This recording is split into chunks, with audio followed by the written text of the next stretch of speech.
En tant que serviteur, l'intérêt de Dieu à notre égard augmentera à mesure que nous grandirons spirituellement.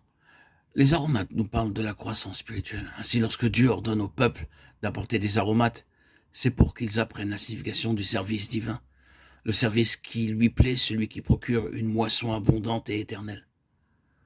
Remarquons que les aromates exigés par Dieu et utilisés dans la préparation de cette huile d'onction ne se trouvaient pas en Égypte. L'histoire nous raconte dans la Genèse comment Joseph fut vendu par ses frères des Ishmaélites. Il était venu pour s'enquérir de leur santé, mais eux, parce qu'ils étaient très jaloux de lui, voulurent le tuer. Au lieu de cela, ils le jetèrent dans un puits profond et sombre.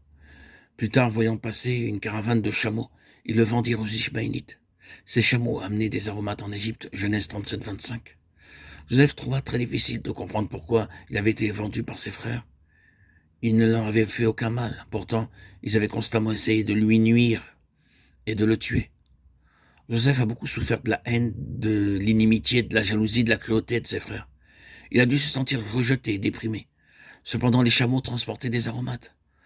Lorsque le vent du nord et le vent du sud commencèrent à souffler sur ces aromates et que leur doux parfum parvint à Joseph, Dieu commença à lui parler. Joseph, j'utiliserai tous ces chagrins un jour pour te bénir.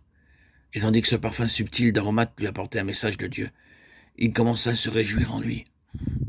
Nous voyons maintenant les enfants d'Israël ramenant des épices d'Égypte en Canaan.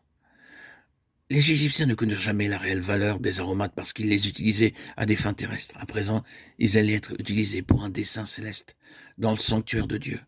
Leur signification céleste serait révélée. Lévitique chapitre 8 nous raconte comment l'huile d'onction était utilisée. Aaron fut le premier grand prêtre et comme tel devait servir Dieu pour tout le peuple. Ainsi, il devait être mis à part et préparé en vue d'un service et d'un ministère particulier. Nous voyons ici dans quel but cela a été fait. Aaron fut d'abord présenté devant toute la congrégation. Il fut ensuite lavé, puis habillé et oint devant tous. Le sang fut mis sur son oreille droite, sa main droite, son pied droit, pour consacrer son oreille afin d'entendre la voix de Dieu, et ses mains et ses pieds pour agir dans le service de Dieu.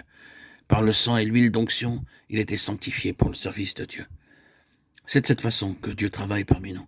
Par la parole de Dieu, nous sommes convaincus et nous trouvons la main et la puissance de Dieu, nous attirant à lui dans sa lumière. 1 Pierre 2,9. Pourquoi Aaron fut-il présenté devant toute la congrégation et un si grand nombre de gens, puis lavé et baigné?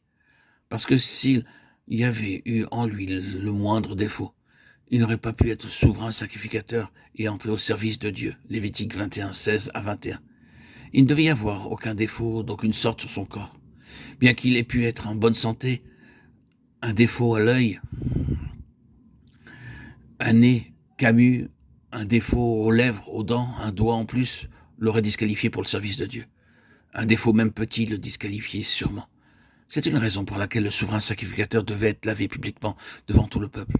Certains pouvaient être trompés, mais pas tous. Observés par un grand nombre de gens, quelques-uns auraient certainement vu si Aaron avait ou non un défaut. Notre Seigneur nous veut sans tache et sans défaut devant lui. Jude 34. Il pardonne non seulement nos péchés, mais il enlève chaque tache et chaque défaut en nous. C'est le véritable salut. Pensez-vous que notre Seigneur pardonne uniquement? Non. Quelle que soit la tâche, il la met à nu pour l'ôter complètement.